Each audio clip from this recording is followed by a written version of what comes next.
Olá, eu sou Ana Carolina Terrazan, nutricionista infantil e consultora em amamentação. É um prazer estar participando do CONUCA com vocês. E aqui eu vou falar um pouquinho sobre o desenvolvimento da microbiota intestinal na infância. Bom, para começar, eu sempre gosto de lembrar, né? Até pouco tempo atrás, quando a gente pensava em bactérias, a gente idealizava uma situação de infecção, doença ou qualquer situação adversa para o organismo humano. Hoje, a gente já sabe que boa parte das bactérias, principalmente aquelas presentes no nosso intestino, são fundamentais, né? Desempenham um papel muito importante para a nossa saúde e bem-estar. Contudo, vale sempre lembrar que mais estudos são necessários para que a gente tenha um respaldo científico, né? Assim, para que a gente tenha algo mais robusto em termos, né, de referência científica, para também direcionar as nossas ações e as nossas prescrições quando se pensa em microbiota.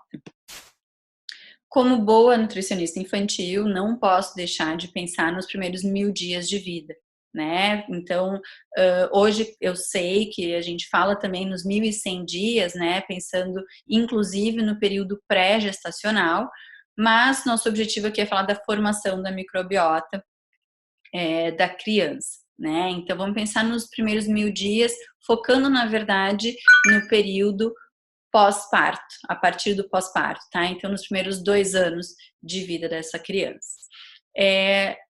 Hoje, a minha visão de nutrição, ela vai muito além da oferta de alimento, né? Pura e simples. Tem que nutrir, então tem que comer.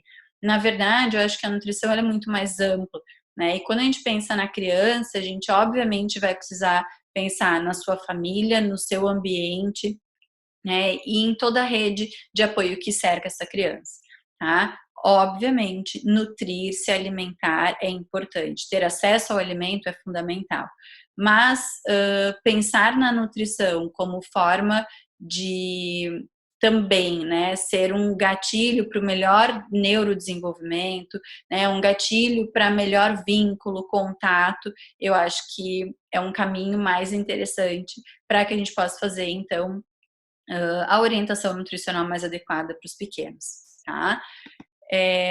Ainda então, pensando nos primeiros 1000 dias de vida, eu acho que é muito legal a gente lembrar, o bebê, ele precisa estar perto, né? A criança pequena, os maiores também, mas os pequenos, eles precisam estar perto, né? O bebê recém-nascido, ele precisa do colo, ele precisa do aconchego, né? A gente sabe que é nesse período, né, dos primeiros 2 anos, que a gente vai ter muito mais plasticidade quando a gente observa o desenvolvimento neurológico, né, a formação neurológica. E esse colo, esse aconchego, que servem também como base e alicerce para que essa criança se sinta mais segura na sequência. E a partir de um momento, né, mais adiante, consiga inclusive ficar um pouco mais distante, né, dos pais, da mãe, enfim, então consegue ir para a escolinha com mais tranquilidade, consegue entender o distanciamento quando os pais vão trabalhar, enfim. Acho que vale ter esse olhar para o colo, contato da criança, tá? Pensando em neurodesenvolvimento, que vai ser fundamental durante os primeiros 1000 dias de vida. E aí vocês estão se perguntando, provavelmente, né, o que isso tem a ver com a microbiota? Bom, o neurodesenvolvimento, e principalmente esse período inicial, ele acontece em paralelo à formação da microbiota, né? No mesmo período em que eu tenho essa grande plasticidade, né, e essa evolução do sistema neurológico do bebê, e principalmente, né, do crescimento cerebral, eu também tenho a formação da base da microbiota que essa criança vai levar para o resto da vida, né? Então, são órgãos distintos, porém extremamente interligados, né? Todo mundo provavelmente já ouviu falar sobre eixo cérebro-intestino, e esse eixo ele não acontece só quando a gente é adulto. Pelo contrário, ele já existe desde o início, né, da vida, e a gente sabe, inclusive, que um pouquinho antes ainda, né, durante realmente o período pré-natal. Quando a gente vai pensar, então, na formação da microbiota, é, a gente tem algumas hipóteses, né? Então, a primeira hipótese versa sobre o útero como um ambiente estéreo, tá? E aí, a partir dessa hipótese, o que se pensa? Se pensa que os bebês seriam colonizados a partir do parto, a partir do momento do parto, né? E não enquanto a mãe está gestando. Mas também temos uma segunda hipótese, que é a hipótese mais recente e que vem, então, trazendo novos resultados, tá? Que sugere que esse bebê, durante o período intrauterino, já tem contato com bactérias que estão presentes no organismo da mãe via placenta e líquido amniótico. Né? E que então, a partir da deglutição do líquido amniótico, essas bactérias já estariam colonizando o trato gastrointestinal do feto, né? E por consequência, então, do bebê. Qual hipótese a gente vai levar em consideração? As duas, até que a gente tenha mais estudos, né? E que comprovem uma ou outra, de fato, a gente leva em consideração que as duas possibilidades estão ainda presentes, tá? O que os estudos mais recentes, então, têm falado é que desde o período da gestação e depois na amamentação, o bebê já tem contato com as bactérias do organismo materno, certo?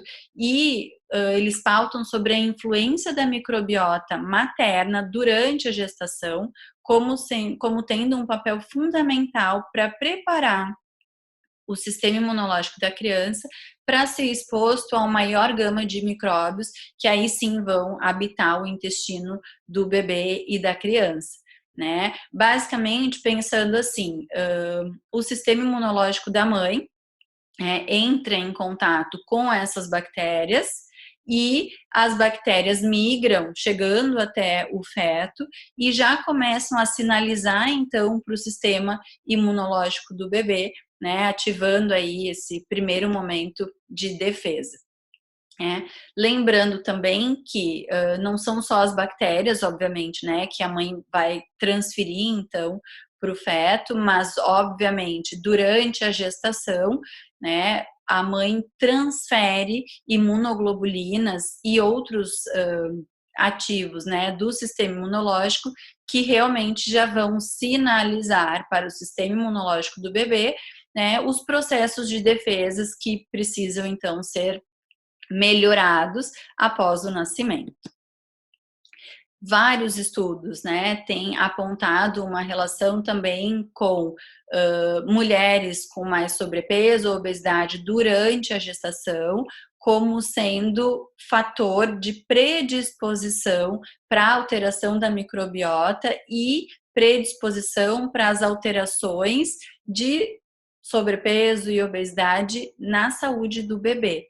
Né? Então, claro, como eu disse antes, a gente tem muitos estudos já bem pautados, mas a gente ainda precisa de muitos outros para que a gente tenha mais certeza de como é essa relação de fato, né? De como essa sinalização toda do organismo da mãe para o organismo do bebê pode, então, se comportar. De fato, o que sabemos? Que aqueles bebês que nascem por via vaginal têm uma colonização diferente daqueles bebês que nascem por cesárea. Tá? O que acontece? Aquele bebê que passa, né, pela via vaginal, ele tem contato direto com todos os fluidos da vagina e no momento do parto, né, também tem contato com a região perianal. Então ele passa boca, nariz, em toda essa região. E pela passagem de canal de parto, ele vai já deglutir esses fluidos que estão colonizados com as bactérias do organismo materno. Enquanto aqueles bebês que nascem por cesárea não passam pela via de parto, né? Ou seja, a colonização deles vai ser primariamente feita pelas bactérias que estão no ambiente da sala da cesárea, né? E depois, obviamente, quando puderem fazer o pele a pele com a mãe, eles vão ter, então, o início da colonização a partir das bactérias do organismo da mãe. Numa situação de normalidade, o que a gente esperaria acontecer, né? A gente esperaria a ação das bactérias anaeróbicas, tá? Por exemplo, né, como Escherichia coli, enfim, que seriam as primeiras bactérias a estarem presentes no organismo do bebê, né? Então, principalmente no trato gastrointestinal, principalmente nas primeiras horas pós-parto. Essas bactérias, né, a ação dessas bactérias faz com que a gente tenha o consumo do oxigênio, certo? E à medida que elas vão consumindo o oxigênio, o meio vai se transformando mais adequado para as bactérias que são anaeróbicas estritas, que são principalmente as bactérias do tipo bifidobacterium. Né? E essas vão intensificar, então, a colonização do trato gastrointestinal do bebê, normalmente, né, entre 7 e 10 dias após o parto. Em situações adversas, então, pensando, né, num parto prematuro ou num bebê que nasce com muito baixo peso, por qualquer alteração que tenha acontecido, pode ser uma pré-eclâmpsia, pode ser uma infecção de trato urinário, né, algo que leve a uma alteração da mãe, que se percebe que esses bebês têm uma colonização muito mais voltada, né, muito mais, onde a gente consegue identificar muito mais bactérias com potencial mais patogênico do que aqueles bebês que nascem sem nenhum tipo de intercorrência na gestação. Tá? Então, também é importantíssimo quando a gente vai fazer a avaliação da gestante, enfim, que a gente consiga identificar aí esses fatores de risco e talvez pensar, né, nas prescrições de probióticos quando a gente tem aquelas mulheres com maiores fatores de risco para as disbioses, que podem levar, então, a essas alterações também, né, impactando na saúde do bebê.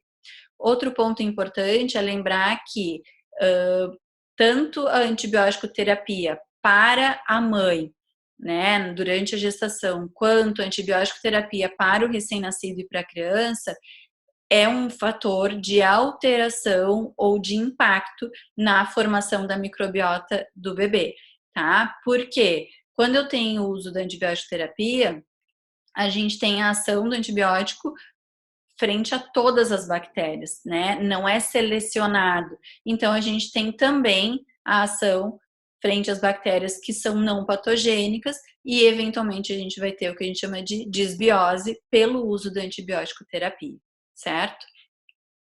Bom, a formação da microbiota também sofre influência, né, dependendo do tipo de alimentação que essa criança vai receber.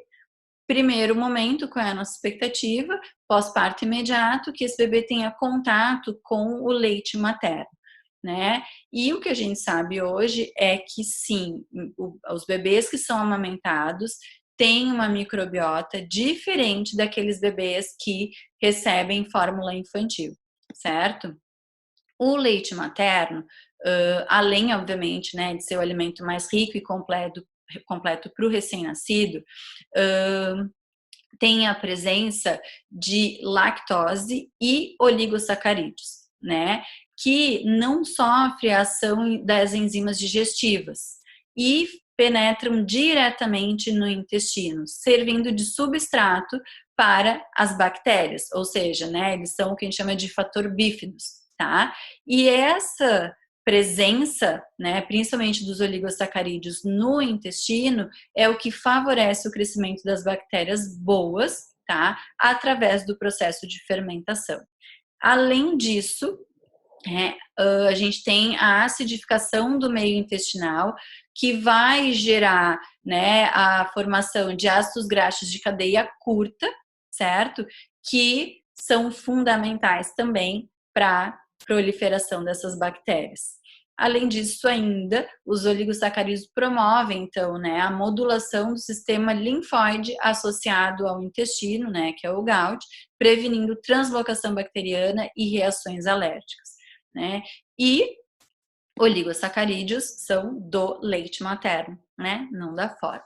Bom, como que isso acontece? Quando eu não tenho a presença dos oligosacarídeos, as bactérias conseguem, então, se conectar aos receptores celulares e podem, então, interferir na manutenção da barreira da mucosa.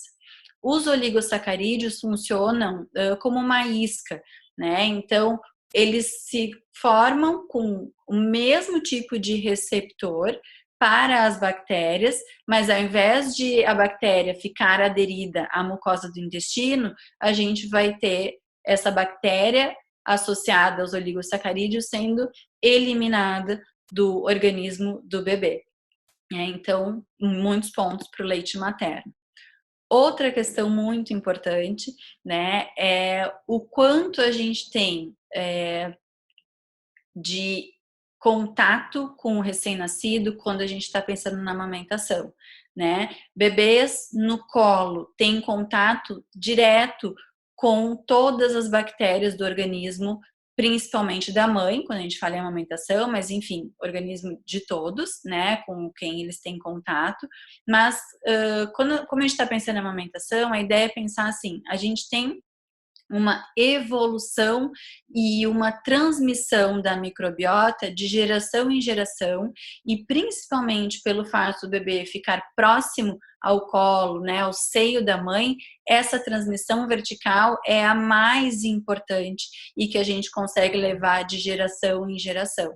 Né? Então, volto a falar, bebês precisam estar no colo. Não é só porque eu quero, né? E a gente entende hoje que eles precisam de carinho, precisa muito de carinho, mas também porque a gente vai ter uma ação bem importante, né? Desse simples fato de dar colo na formação da microbiota dessa criança. Fora isso, a alimentação na infância, obviamente, é um dos fatores fundamentais para que a gente tenha uma microbiota mais saudável. Né? Os estudos têm mostrado também claramente que quanto mais diversificada for a alimentação, né, e quanto mais eu puder oferecer alimentos que oferecem fibras, alimentos que são de fato mais ricos em diferentes nutrientes, melhor vai ser a ação desses alimentos no intestino, né, dos nutrientes, na verdade, no intestino, e melhor a gente vai nutrir essa microbiota. Tá? Então, é fundamental que eu tenha uma alimentação variada desde o momento da introdução alimentar. Tem alguns estudos, inclusive, que têm feito essa identificação, né? Então, do papel da alimentação complementar, rica em prebióticos, para o sistema imunológico do bebê.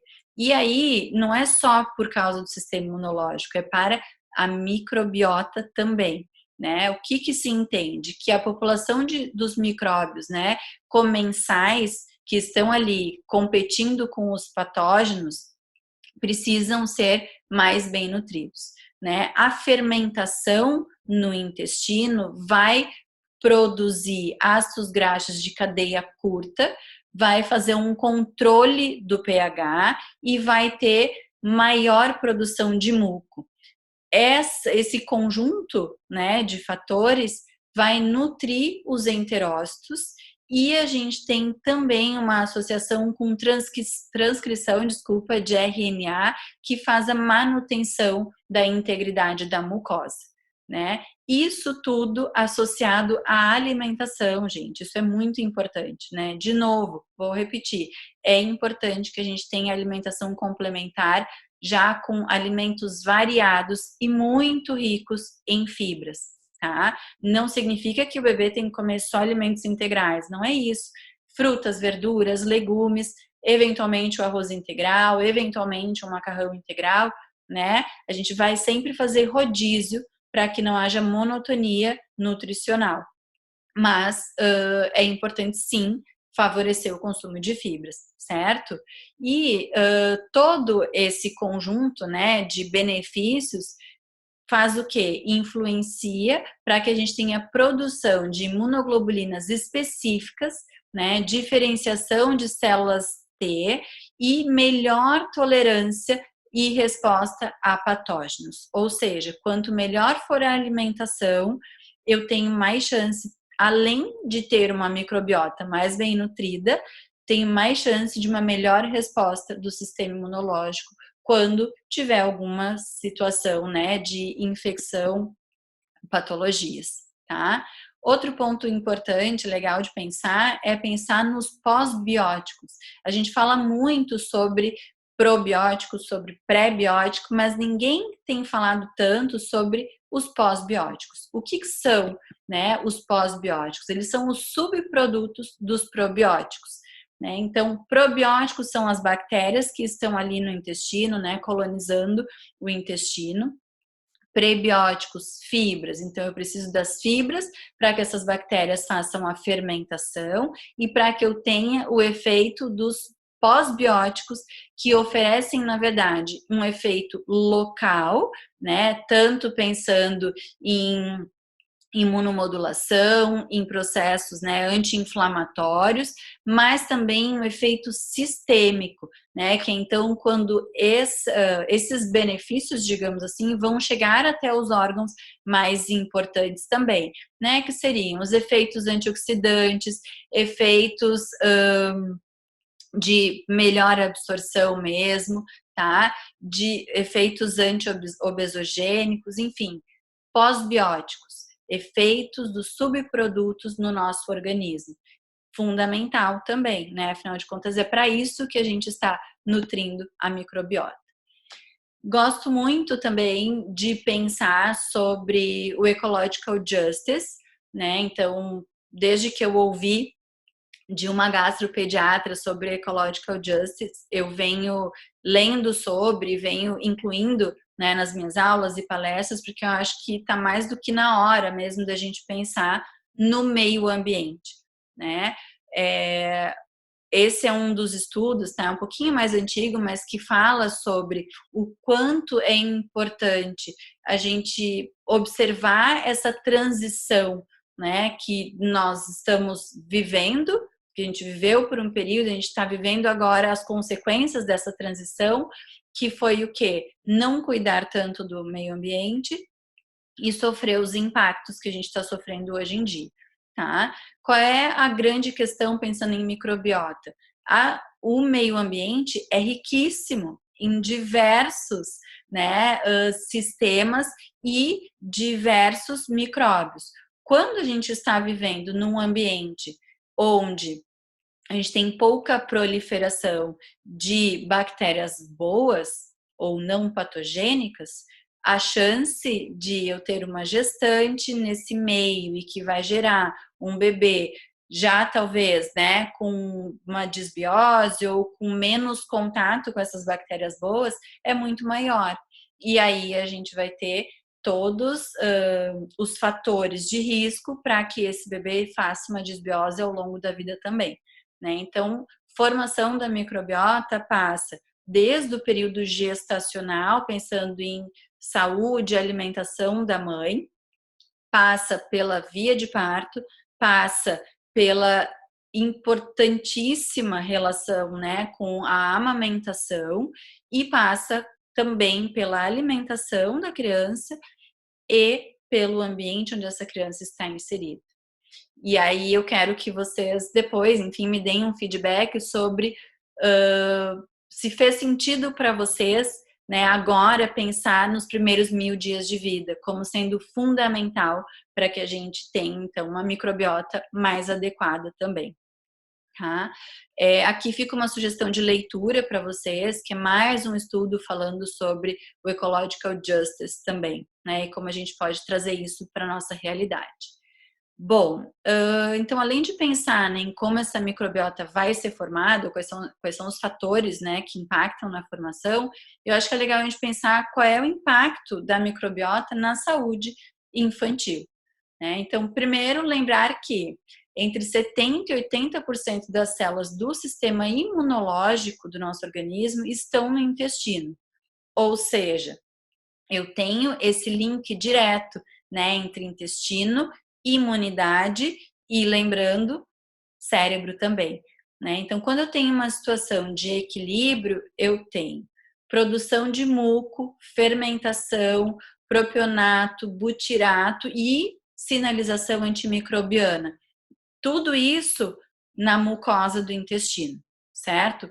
Quando eu tenho tudo isso funcionando em perfeito equilíbrio, eu tenho melhor controle glicêmico, eu tenho menor consumo energético e uma menor chance de infecção e inflamação.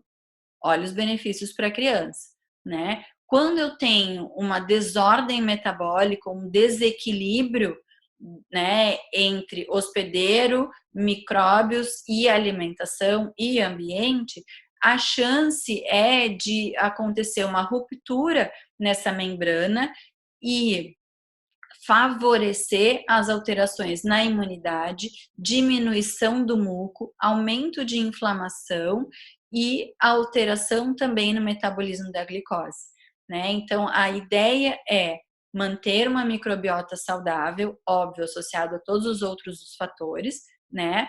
Para que eu tenha não só o intestino funcionando bem, mas porque a gente sabe que o intestino tem relação direta com o sistema imunológico, né? E relação direta também entre cérebro e intestino. Alguns estudos pontuando, né, bem claramente que é fundamental conhecer não apenas as bactérias que habitam o intestino, mas também a composição genética e a capacidade das diferentes espécies em produzir diferentes tipos de neuroatividade e metabólitos influentes, né? Então, não é só saber que existe essa relação e não é só saber que bactérias estão no nosso intestino. A gente vai ter que estudar muito mais ainda para saber o que cada uma dessas bactérias pode trazer de benefício para a nossa saúde, né? Como eu já falei, no momento em que a gente tem, então, uma situação de equilíbrio, né, a gente vai ter uma sinalização homeostática. Então, quando eu tenho essa sinalização adequada, todas as relações entre cérebro e intestino ou todas as situações, né, onde a gente vai fazer observação da parte neurológica do indivíduo, estarão em mais equilíbrio. Quando eu tenho um estresse, ou uma situação de estresse, ou quando eu tenho uma patologia, ou quando eu tenho uma disbiose mais generalizada, eu tenho então aquele rompimento, né, das funções da barreira, podendo estar associado também ao comportamento anormal, pior cognição, estresse e maior sensação, né, ou sinalização de dor, né? Então, vejam, a gente está falando de intestino de bebê, alimentação de bebê relacionado com melhor sistema imunológico e também melhor neurodesenvolvimento, né? O que é fundamental. Nesse outro slide, na verdade, é também uma representação, tá, do que eu acabei de falar, mas eu acho legal porque ele mostra um pouco mais, né? Principalmente pensando ali no intestino, que é situação de equilíbrio associado à secreção adequada de hormônios, motilidade gastrointestinal também adequada, fluxo sanguíneo adequado no intestino, certo? Situação de desequilíbrio, uma disfunção generalizada, certo? E uma alteração na microbiota associada à alteração nos sensores e neurotransmissores presentes no intestino, que são os que sinalizam para o cérebro, né? E que aí pode, então, ter relação com todas as alterações neurológicas. Vários estudos também pontuando, né, e fazendo um paralelo entre a formação da microbiota com a formação e a evolução, né, da neurológica, na verdade, e da formação das sinapses, né, e do número de sinapses, com as possíveis desordens mentais, certo? Lembrando que boa parte dessas desordens podem hoje ser identificadas ou não só identificadas, mas elas podem se instalar desde a primeira infância, né? Então é muito importante que a gente tenha atenção também à microbiota dos pequenos, né? E, enfim, esse é um quadrinho, né? Um gráfico que eu acho que sintetiza tudo que eu acabei de falar, tá? Então, atenção sempre à relação entre cérebro e intestino,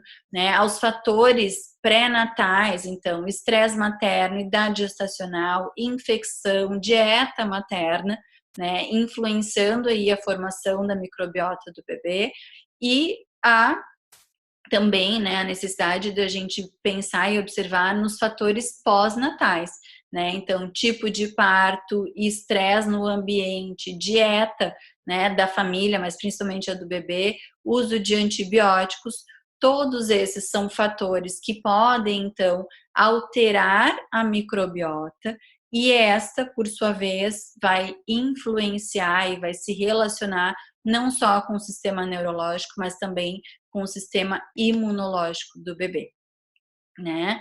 E vamos mais adiante. A gente tem estudos associando também a microbiota, tá? Com alteração ou predisposição, digamos assim, né? Para subnutrição ou desnutrição, assim como a gente tem para sobrepeso e obesidade, né? Então, nesse estudo aqui, o que eles fizeram foi uma transferência, né, de amostras fecais, tanto de lactentes saudáveis quanto de lactentes de baixa estatura e baixo peso, tá? Então, transferência para ratos que eram germen-free. E o que foi observado? Que aqueles ratinhos que receberam a microbiota dos bebês saudáveis se mantiveram saudáveis. Aqueles bebês, aqueles ratinhos que receberam microbiota dos bebês, né, de baixa estatura e baixo peso, mantiveram o mesmo padrão dos bebês, ou seja, mais baixa estatura e mais baixo peso, né? Então, a gente sabe que sim, a microbiota tem fundamental importância e, pelo que estamos vendo nos estudos, impacto direto na saúde infantil também, tá? Tem um outro ponto que é a questão da sanitização mesmo, né, dessa higiene exacerbada, tá? Fica aqui uma outra sugestão de leitura. Claro que hoje nós estamos vivendo em meio a uma pandemia, né? Então é muito importante que todo mundo continue fazendo a higiene muito correta, o uso de álcool em gel, enfim, mas no meio, né, fora da pandemia, é legal a gente pensar que essa criança não poderá, enfim, viver num ambiente extremamente sanitizado, porque senão a gente não vai ter contato com bactérias. O bebê precisa de contato com bactérias para que o sistema imunológico também faça esse reconhecimento, tá? É importante, inclusive, pensando nas questões das alergias, né? A gente sabe que existe a hipótese da higiene, né, que foi uma das primeiras hipóteses assim para pautar o número aumentado de crianças alérgicas, certo? Então, o que é legal? É legal que a criança tenha contato, sim, né? Então, que vá para o chão, areia, terra, grama, enfim, tem que ter contato com o meio ambiente, tem que ter essa exposição controlada, né, e guiada, digamos assim, para que o organismo do bebê, o sistema imunológico do bebê consiga, né, desenvolver a tolerância aos agentes mais patogênicos, certo?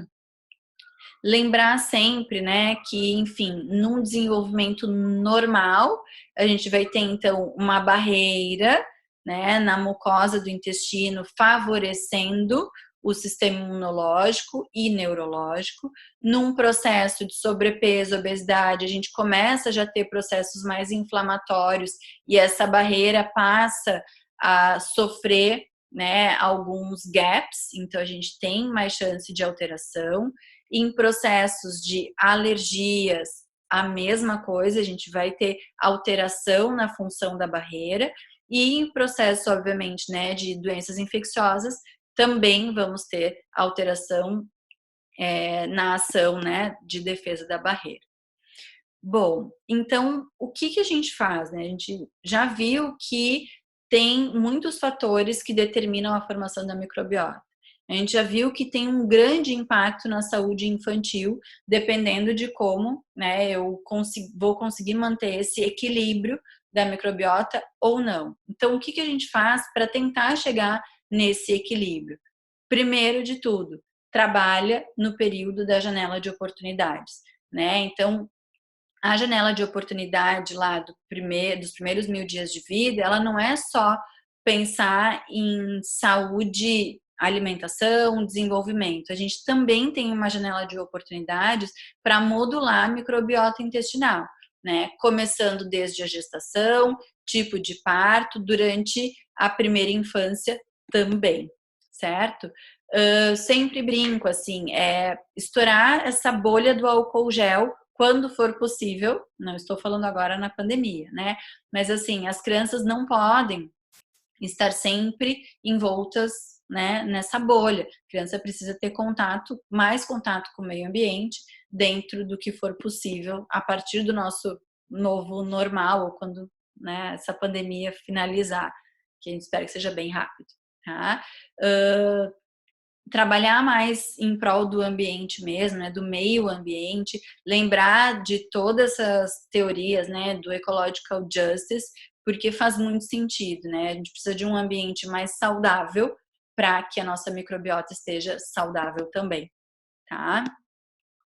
Preparo começa na gestação, então quem aí atende gestantes, enfim, trabalha, né, com esse público, vamos lá incentivar cada vez mais para que a saúde da gestante esteja em dia, né? Trabalhar sempre para informar a família sobre as possibilidades, o tipo de parto, né? Eu sempre lembro que nós, eu no caso, né? Todo mundo vai estar assistindo, mas nós nutricionistas não vamos definir via de parto, é óbvio, mas a gente vai informar essa paciente, vai empoderar ela para que ela, né, possa fazer a melhor escolha junto com a equipe, né, de obstetrícia. Lembrar que o começo e a manutenção de tudo é o leite materno, né? O leite materno, depois da gestação, é o primeiro ponto importantíssimo. A gente tem que incentivar, porque esse bebê vai ficar mais no colo, esse bebê vai ter contato com a microbiota da pele da mãe, ele vai receber, né, microbiota da mãe via leite materno, além de todos os outros inúmeros fatores de proteção que ele recebe via leite materno, né? Então, foco na amamentação, porque é um dos principais fatores mesmo para que a gente tenha uma microbiota mais saudável, certo? E ainda pensando em amamentação, é assim, não basta a gente saber que o leite materno, né, tem A, B, C e D de nutrientes. A gente tem que acreditar na amamentação, incentivar a amamentação pelo tempo que é recomendado, né? Então, exclusivo até os 6 meses e até os 2 anos ou mais, complementando as refeições. Quando que esse bebê vai parar de mamar? Quando a mãe e bebê definirem que é o momento de parar. Não é o nosso papel fazer essa orientação de que tem que parar a amamentação, né? Nosso papel é ouvir, apoiar e incentivar. Quando for de desejo da mãe cessar o período de amamentação, aí a gente vai fazer a orientação mais adequada, certo? Plantar agora para colher depois a alimentação, né? Então a alimentação, ela precisa ser desde o início o mais adequada possível, né? Tem que ter muito prebiótico, os probióticos depois a gente pode, né, pensar em alguns períodos de suplementação, depois tem alguma coisa que a gente pode também associar à alimentação, né, a partir da alimentação. A gente precisa trabalhar as crianças para que elas tenham boa relação com as comidas, com o alimento, com o ato de comer, porque a gente vai ter mais chance de manter a alimentação mais saudável, certo? Bom, e recado final, eu acho que é lembrar que há um tempo a gente falava muito sobre hábito alimentar ser a melhor herança, né, que os pais podem oferecer. Depois a gente começou a pensar que o hábito alimentar e o comportamento alimentar são realmente a melhor herança. E nos últimos tempos eu tenho dito que o hábito alimentar, o comportamento alimentar e o microbioma bem cuidado são a melhor herança que as famílias podem oferecer para os seus filhos, porque eles com certeza vão levar bem adiante para o resto da vida, certo? Muito obrigada, um prazer estar aqui com vocês. Estou à disposição, espero que tenham gostado. Mandem aí os seus feedbacks assim que possível.